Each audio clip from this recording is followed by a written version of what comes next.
Non, soutenir été.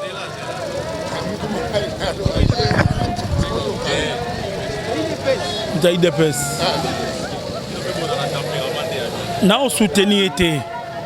À Kobimate. Il faut que ça bon wana. Ami d'après Baokangae. Ami d'Ana Baokangae. Oh, ça peut me qu'il faut. Kamere, elle a Gimbongo, il y a mon côté. Azana bateau, elle a Gimbongo. Poza Congo. Mali, vous savez, on a procès. Namboka Nabiso, Yango Félix Assali. Kamere, sera elle a Gimbongo. Azin Sandambo, Banamboka paye, va survivre. Tozo Kemba. Ton a soumis salaté concernant le coronavirus. To Kemba, on va parler. Mboga ya Bsinostu. Soki, Azabolingo ya Congo. Azin Sandambo, on va survivre Nango. L'état de droit de Kakiyango est Congo. Comprends que ce qui se passe aujourd'hui, ce n'est pas un état de droit, c'est un état de droit. C'est ce que moi j'ai dit pour aujourd'hui. Je ne parle pas au nom du cash, je parle au nom de mon parti UNC.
Nous sommes des caméristes, qui soutenir pour ça la maison. C'est tout simplement. S'il vous plaît. Maman,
Demandons à notre population la présence de la police ici.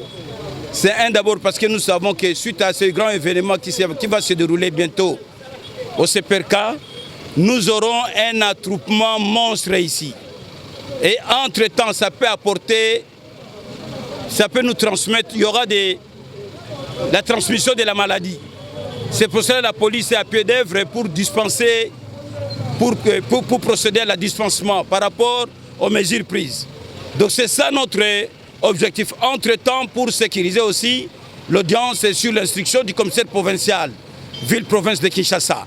Donc en dehors de ça, il n'y a rien du tout. Nous sommes en train de maintenir l'ordre et faire respecter la dispensation. Il n'y a que ça. Et nous demandons à notre population de se prendre en charge. Ils doivent comprendre ce que la police est en train de dire. Moi, j'ai enlevé le masque pour que je puisse bien parler au micro. Et bien après, je vais remettre le masque. Donc voilà, c'est ça notre présence ici. Déclinez votre identité. Commandant district du commissariat urbain de la Founan. C'est moi qui est le commandant MDP. Et nous vous demandons, vous de la presse aussi, de faire comprendre à notre population qu'il ne faut pas rêver. On vient encore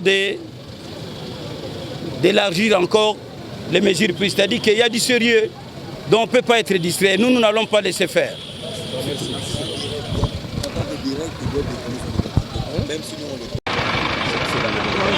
Retour en place. Retour en place.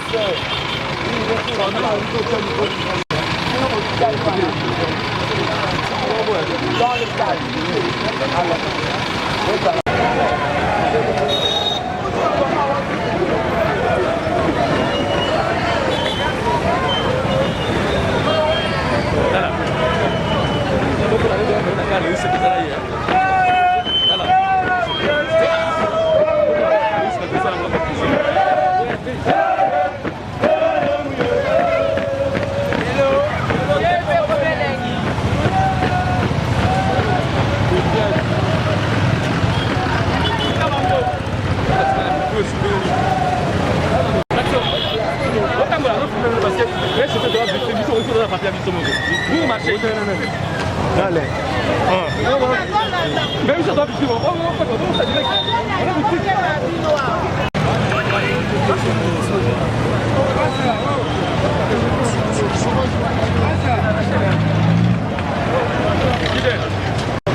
On va faire un papier pour la bus au Mongol de la victime pour vous donner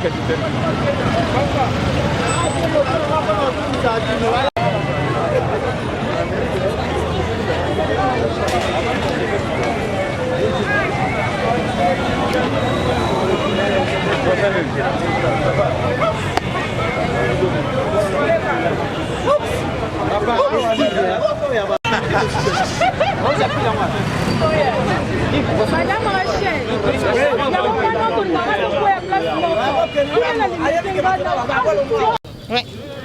oui, vous dites.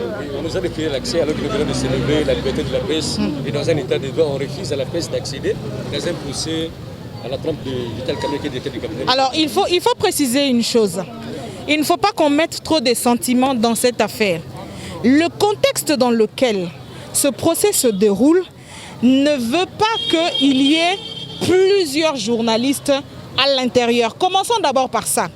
Parce que nous sommes journalistes, nous ne sommes pas des hors-la-loi.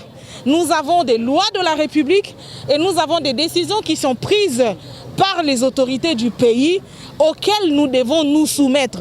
Parce que le fait d'être journaliste ne nous dédouane pas du fait de répondre comme des citoyens. Nous sommes des citoyens comme tous ceux qui sont à Bunagana, au Kwilu, dans le Congo central, dans le Katanga et que sais-je encore. Maintenant, confinement, ok. Pas de rassemblement de plus de 20 personnes.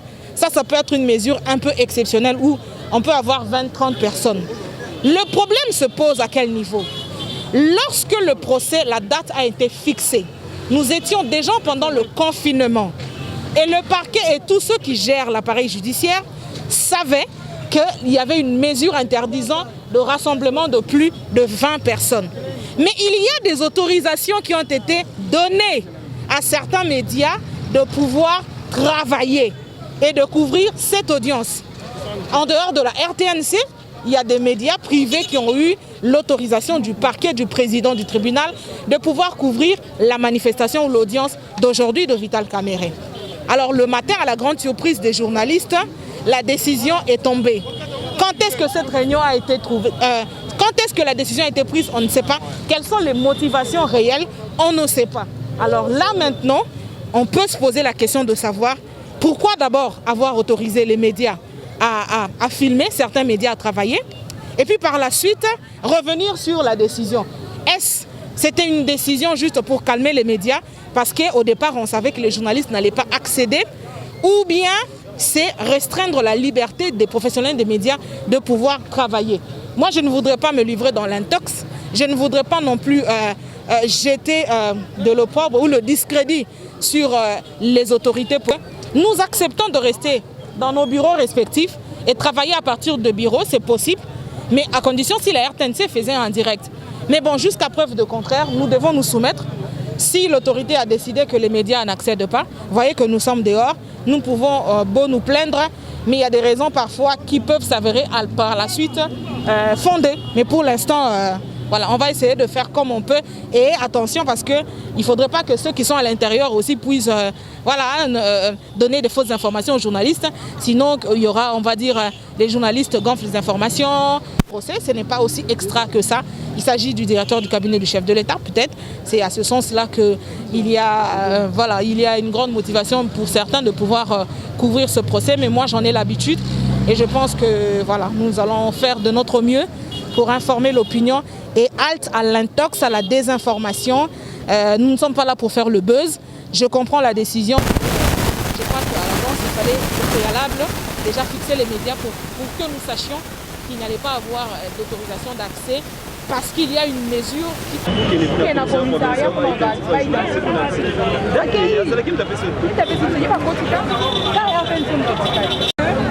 comment dire? Alors qu'il y a une décision. Maintenant, le problème ici, c'est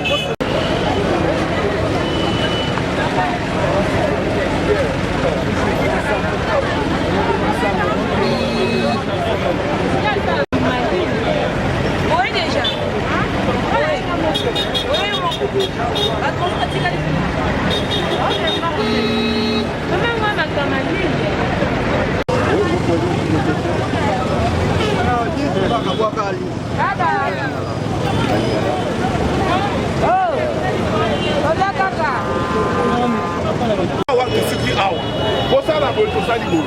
Faut pas menacer les policiers,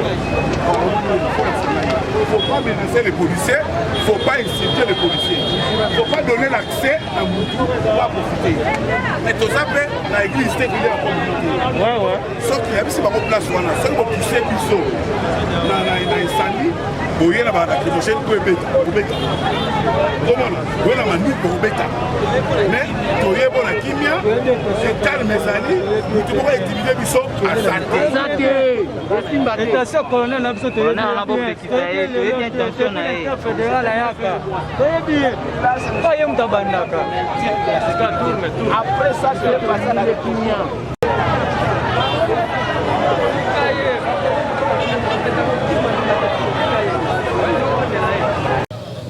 Vous continuez à soutenir votre président national Vital Kamerhe.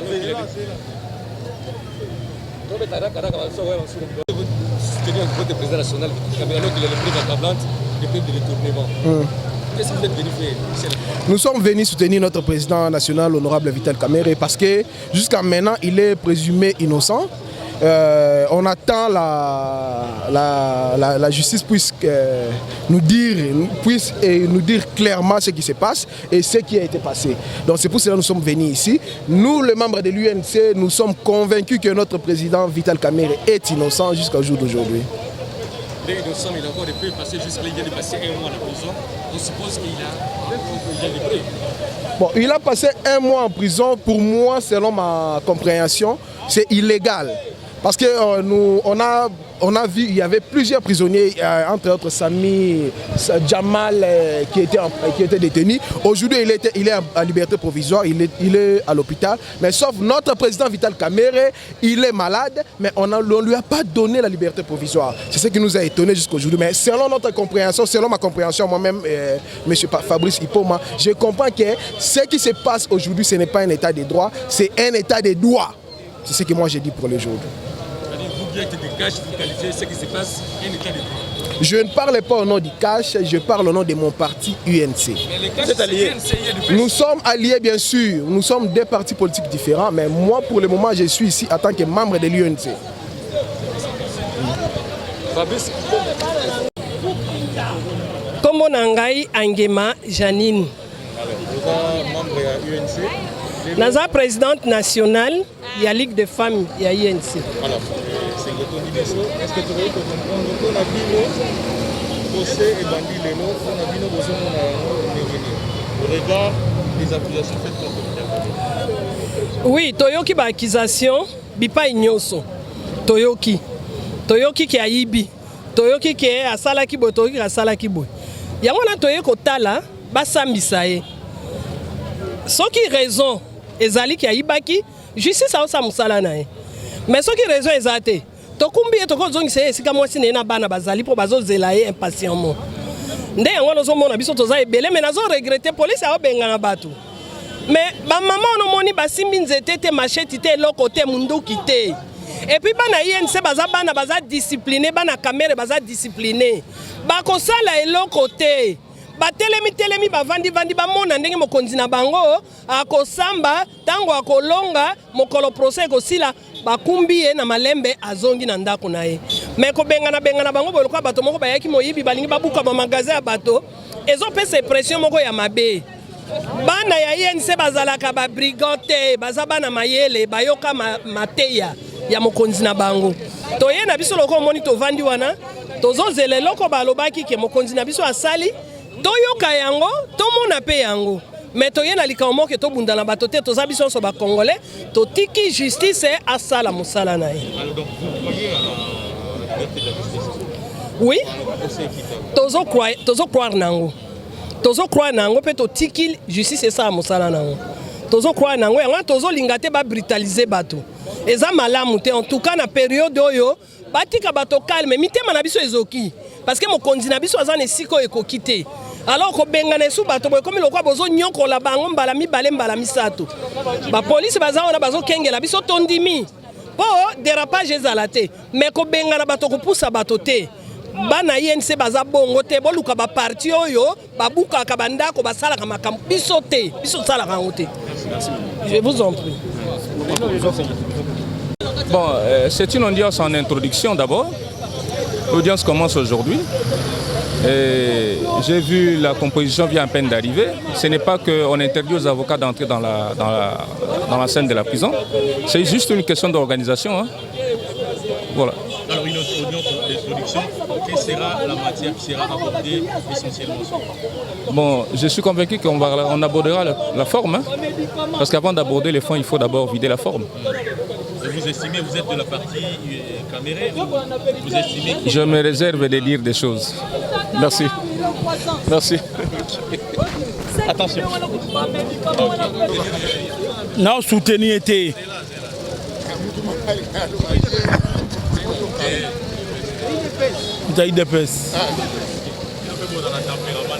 Non, soutenir été. Akobimate. Il faut que ça mbongo wana. Amida pe ba okangaye. Amida wana ba okangaye. Lora pe ba policier so ba osa pe musala kitoko malade ezali. Il faut que bengana batu nyonso boye. Ba kondia so ba osa pe musala kitoko. Il faut ba kangaye. Ba kondia ba osa musala kitoko. Osa pe musala kitoko. Kamerhe alaki mbongo ye moko te aza na bato alelaki mbongo po eza Congo ma liboso mona procès na mboka na biso yango Félix asali Kamerhe soki alelaki mbongo azongisa ndambu bana mboka mpe basurvivre tozokemba tokenda lisusu misala te concernant coronavirus tokembaka na bapale mboka ya biso nyonso tu soki aza bolingo ya Congo azongisa ndamba moko ya Congo bakongo basurvivre na yango état de droit tolukaki yango ekoma esoki mpe mutu te ezala Félix so aza mabe alobaki baokanga ye soki kamera tia mabe azilaka na justice asambi esili so na raison sur raison na ye so na tort atika na prison esili ou bien te nalobi na ye kotala yango mpo banda na botama depuis 60 première fois nanga namona basambisa dirigeant moko boye ke bato nyonso bazali et puis projet moko première fois nanga namona basambisa boye yango peut-être nayi mpona assister natala soki réellement eza makambo solo bya lokuta c'est vrai que tous les esprits sont aux aguets. Vous espérez nini na procès? Bon, beaucoup se dit sur l'argent. Bon, ngai souhait nanga ezali ke basambisa ye. Soki réellement ayiba ki anga solo, peut-être azongisa. Po bato bakoya sima. Ba se corriger. Wana ya souhait nanga ezawana mais basambisa vraiment soki raison ezali, ba pese raison. Soki pe tort ezali, ba pese tort mais basambisa ye. Pourvu que toyeba réellement ce qui a yibaki ou bien yibaki te ce qui a yibaki azong sambongo un point très mboka tambola vitoko obiso nyoso tozala na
nous sommes des caméristes, soutenir passer la maison, c'est tout simplement. S'il vous plaît.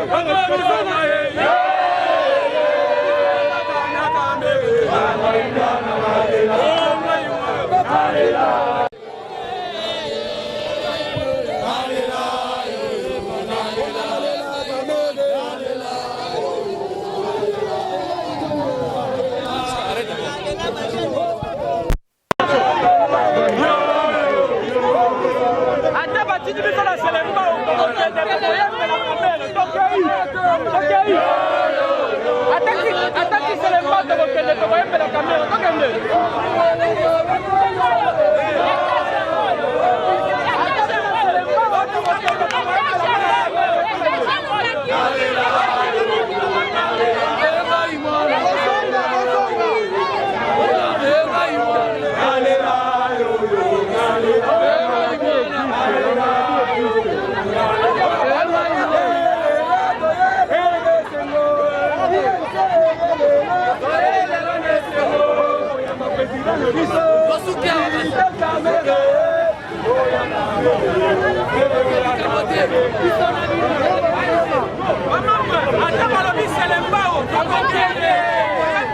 Attends,